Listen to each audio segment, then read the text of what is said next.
Hi, Kristen. Thank you so much for joining me this podcast episode. Really appreciate it. How are you today? I'm so good. Thank you so much for having me. Yeah, the pleasure is mine. I'm super excited to talk about our topic today, which is like complex money dynamic and like how we can work less and make more money. So it's interesting. Like everyone wants to work less and make more money, but there is very small amount of percentage of people like actually know how to do that.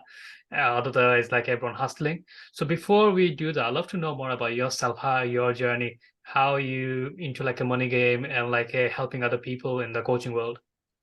Absolutely. So, my story is interesting because I started out doing strategy, business strategy, and I actually was very successful at that right from the beginning.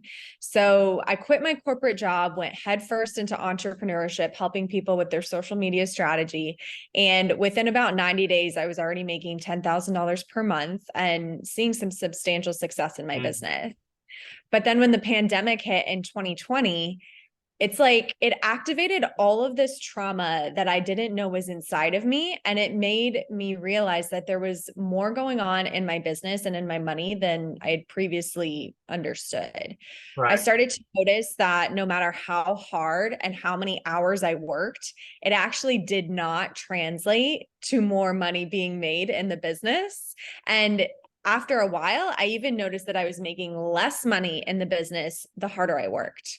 So it got me thinking that there was a lot more to the story. And as I started to heal a lot of my own trauma, I recognized that we can create these dynamics with money that mimic some of the relationships in our past Yeah. that came from trauma. Right. So I was in an abusive relationship when I was 19 years old, and it was very much codependent, meaning I would give and give and give and give to this person who would just take and take and take and take. And we can often see that in our money, especially as entrepreneurs, where we're putting our whole heart and our whole soul into our business, but we're not getting that return. Yeah. So I really started diving deep in that for myself. And now that's what I help clients navigate. All right. That's great. So you experienced that yourself and then you realize like this is the market needs in order to like they can earn more money and working less without like burning themselves out. Like in especially in America, like there is always hustle. You need to work more in order to make more. But this is not the case in terms of like making money. But if you think about Jeff Bezos, like Elon Musk, they're probably gonna say like they work 80 hours, 100 hours a week. It doesn't necessarily mean they're making billions and trillions with same amount of work like other person can work and they can make minimum wage in the same time. So working more hours doesn't necessarily means like you're gonna make more money. So how do we actually do that? Like how we can work less and make money? What's the strategy for that? Yeah. So I think the first thing you have to look at is what is your current dynamic with money?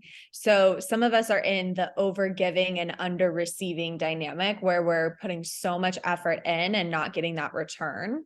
Hmm. Some of us are in the dynamic where we are getting a lot of money, but we're going to burn out, right? We're hustling Yeah. and burning out every time we go to the next level. And then some of us are in the dynamic where we're spending all of our money as soon as it comes in, right? So we don't feel safe actually having money. And so just looking at your current money dynamic and noticing what is happening, right? What is here? Because our money is always talking to us. It's always telling us whatever is going on internally for us. So if you're noticing that you have a dynamic that you don't love in your money situation, the first step is identifying it. And then from there, you want to peel back the layers and look at what am I believing about myself that is causing this dynamic to occur?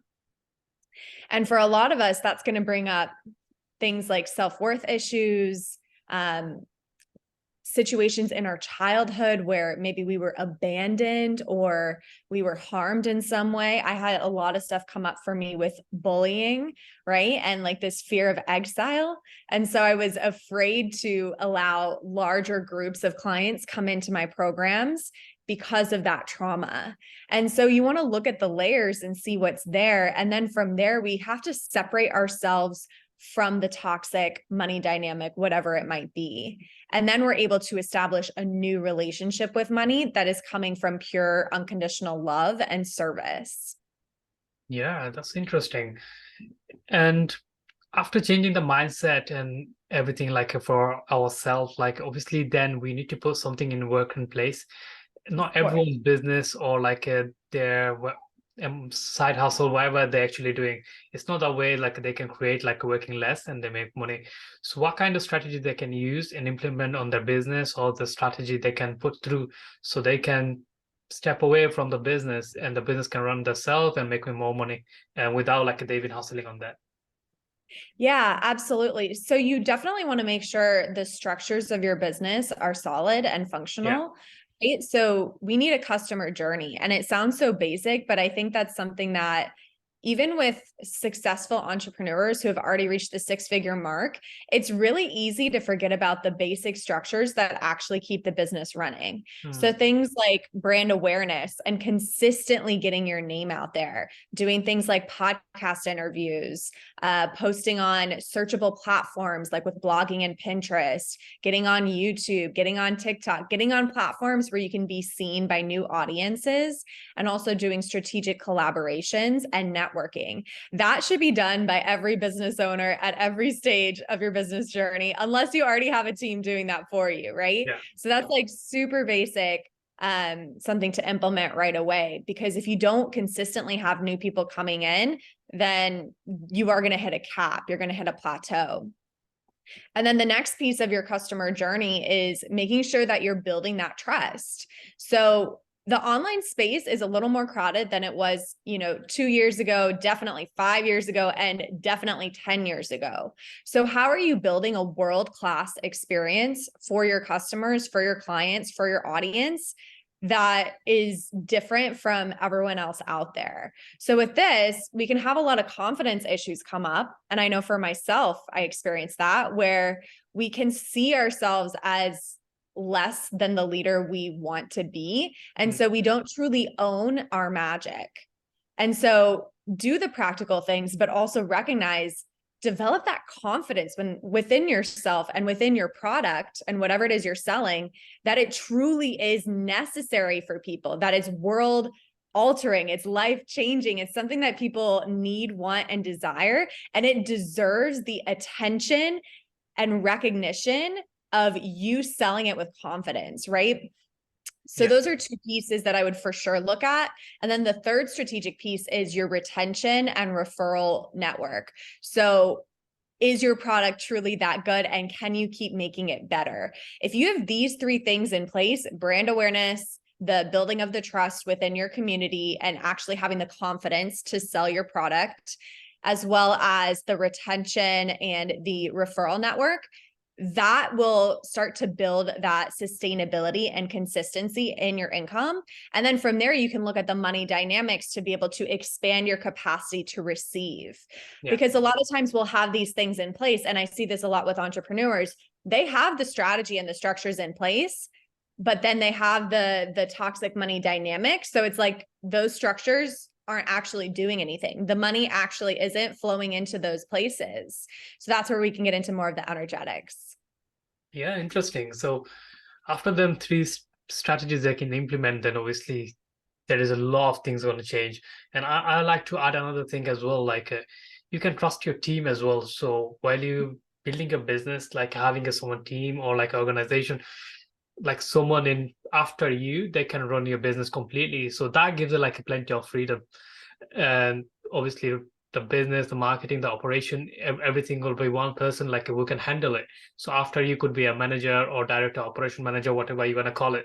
And like a small businesses, obviously if it's a larger company, then it'll be CMO, CEO, CMO, CFO, and every different department will have like someone as a leader. So small company you can have like as a manager or operation manager, like they gonna take over your day-to-day activity.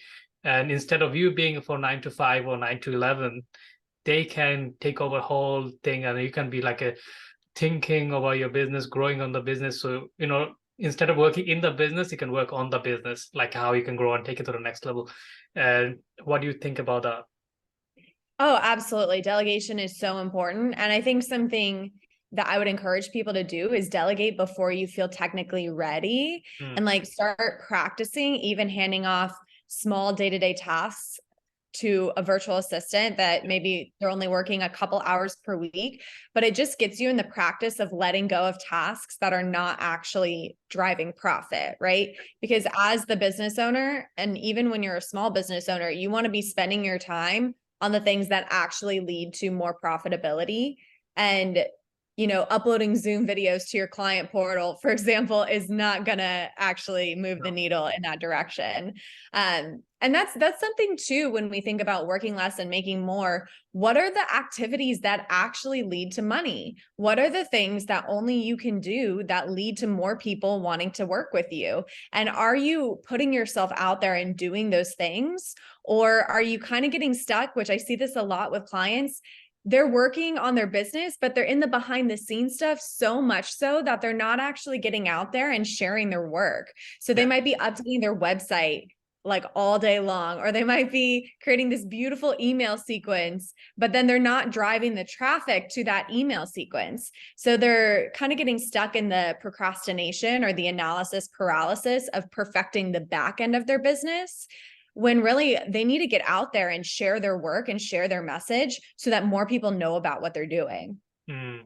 Yeah, it's so true, and I can totally relate with you. Like you mentioned, the amount of work you worked before and compared to where you work now, you make more money right now working less than what you used to do, hustling. Same thing happened with me when I started out my business. First 2 years, like I was hustling, working 60, 70 hours a week, and I wasn't making like a one third of what I was making actually right now, working 1 or 2 hours a day compared to like Yeah. 10 hours, 12 hours a day. So it shifted that change because, and also if you establishment in a business for 3, 4, 5 years, it gives you like a more credibility. Like people knows you, then you can lots of referral coming in, or like your website is known if you're ranking for SEO or search engine, then a lot of people coming in, or even though you started a YouTube channel or TikTok, like you mentioned, if you give time for something, like you eventually start to pay off later during the road. But a lot of people don't have the patience. Patience is so much important, isn't it? Like without that, your TikTok not gonna viral in first year or 2 years or 3 years. But eventually, if you carry on doing that or YouTube videos, it takes so much time right now. It's 2 years, 3 years before you see any kind of attraction in there. But when he actually does, then you get floods of traffic and people come reaching out to you, work with you. So what would you say, like a patient actually work for you as well?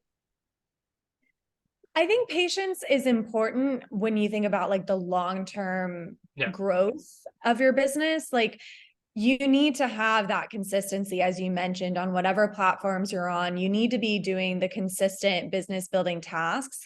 But I think there's also a place to recognize, okay, where am I just missing out on maybe a higher value opportunity that I could leverage right now? And can I, do both, right? So for me, I started to recognize I am great at in-person networking. I am excellent at sharing my message on podcasts, right? And so I started devoting more time and energy to those tasks because they were higher value for me.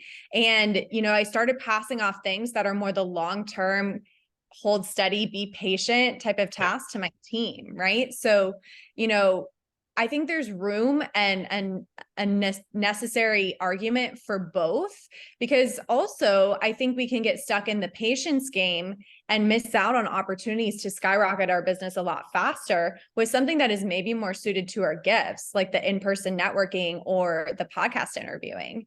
And so it's just getting like smarter with how you're using your time, as I know you've been able to do in your own business, and trusting yourself to put yourself out there now as the leader, as the authority, instead of waiting for an algorithm to push your stuff viral, right? Like, I think sometimes too, we can get stuck in that confidence game again, where we don't feel worthy of spreading our work as highly valuable and important until someone else gives us that validation.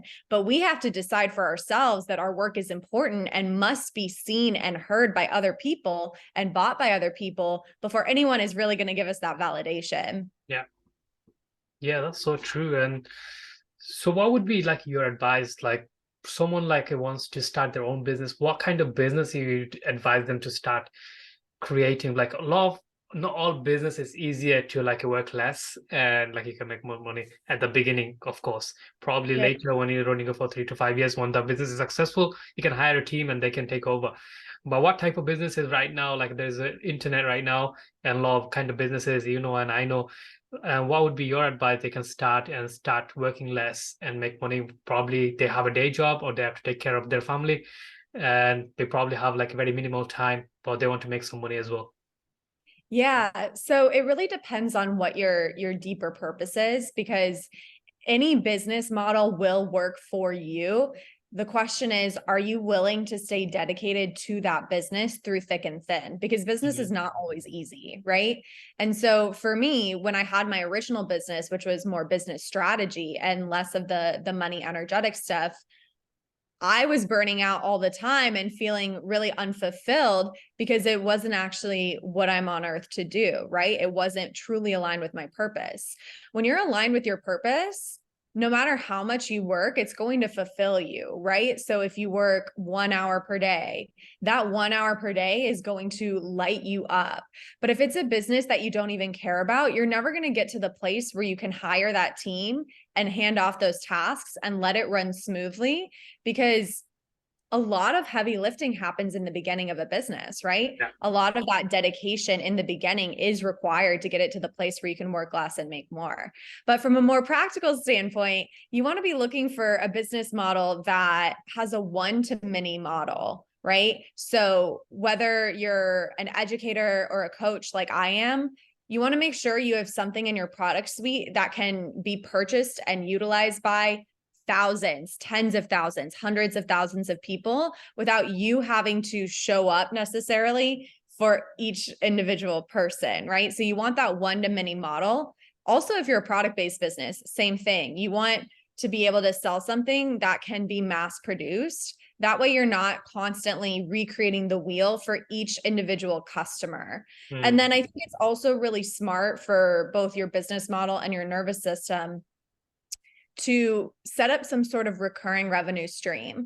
So if you're a product-based business, that might be like a subscription box, something they get every single month and they pay a monthly fee for.